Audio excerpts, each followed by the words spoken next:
Hey, welcome to All Skill Tutor. Today's video reviews the Duolingo ABC app and whether it's worth using. Quick disclaimer, this review is based on user feedback and online data, not personal use or a visual demo. Duolingo ABC is a free literacy app created by the team behind the popular Duolingo language platform. Instead of focusing on foreign languages, Duolingo ABC is designed to help young children, typically ages 3 to 8, learn to read and write in English. The app uses short, engaging lessons built around phonics, vocabulary, and storytelling. In practice, many parents and educators appreciate Duolingo ABC's kid-friendly design. Lessons are short and interactive, which helps hold the attention of young learners. Activities include tracing letters, sounding out words, and completing fun challenges that reinforce reading skills. The colorful visuals and playful animations make learning feel more like a game than traditional study. On the positive side,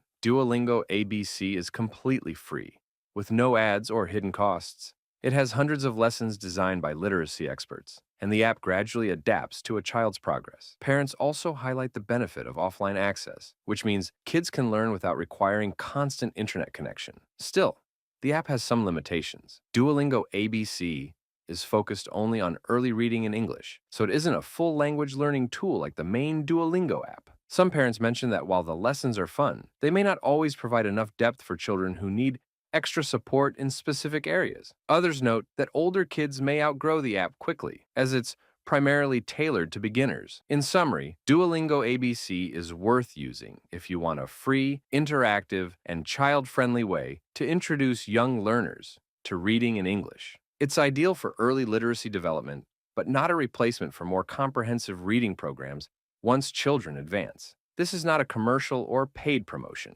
but an informational video. For inquiries, contact the email address stated in the description.